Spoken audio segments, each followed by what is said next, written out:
My name is Linda, and I'm a film critic and a film journalist and interviewer, and I make comments about films and about trends in films and what's happening in the film world in general.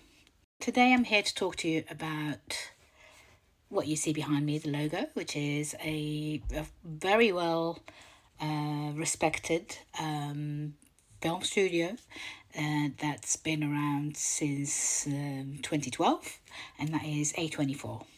So before A24 became known for by most film fans, most younger film fans, and of the last 10 years or so, as the coolest distributor around, A24 was actually a very, very, very small studio, very small independent studio that worked mostly on films that were generally sort of on I don't want to say blacklisted, but on scripts that couldn't get any backing. Since then, they have clearly become one of the greatest and sort of more prestigious, shall I say, film distributors that many people, to seem like they know what they're talking about, like to quote. And if you have a look at Twitter in the last, I don't know, 5, 6 years, anything that has the A24 stamp has become a sure sign of success, no matter where it is, to the point where people are conflicting what the A24 stamp means. First and for all, I earlier what brings me to talking about this is something that really I saw someone earlier this week. So a young creator on here, who isn't usually a film commentator, who decided to review the new film by Alex Garland, a fantastic new film called Civil War, which has had some like really weird backlash in America, but which had fairly decent reviews in the UK.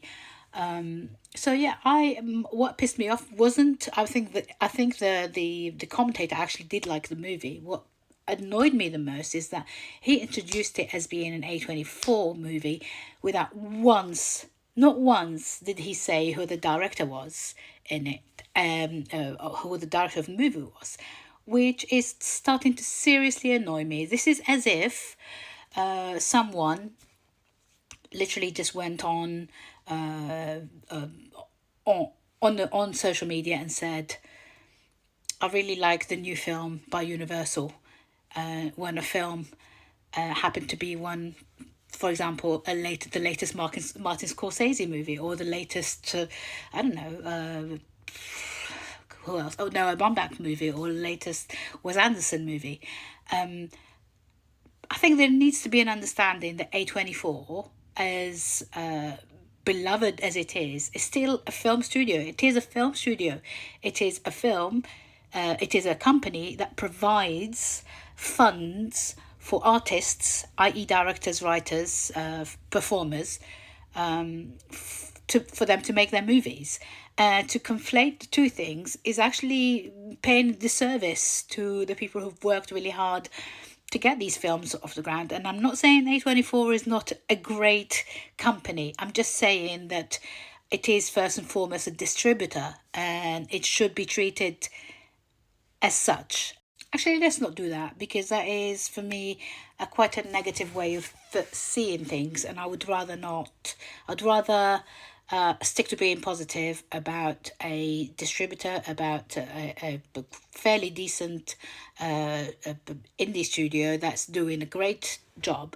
But I do think that if you are going to comment on the film business, if you're going to comment on, if you're going to call yourself a film reviewer, or if you're going to call yourself an expert in film, I think you need to to understand the difference between a company that is there to sort of provide finances for the real the artistic value behind these films, which is the film writers and the directors and the cinematographers and the costume designers and the hair and makeup. I think it's really important to understand that an A24 movie is not great because it was made by A24. An A24 movie is great because of the people who are making it. What's great about A24 is their ethical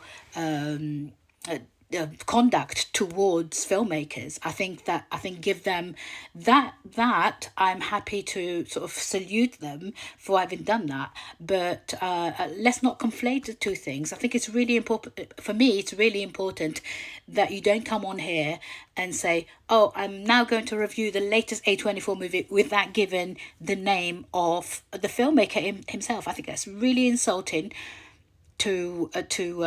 for example, in this instance, it's very insulting to someone like Alex Garland, who's made some absolutely fantastic movies in the past. He's also written, he's like an award-winning novelist as well, and he's made films like Ex Machina and Annihilation, and it's really upsetting to see people not understanding the dynamic behind filmmaking yet. So that's all I have to say on this, and I hope this doesn't come across as me being I know better than you or anything. I just think it's really important. If you're going to put yourself forward as a film expert, be a film expert. Do some research and understand the differences between production and actual filmmaking.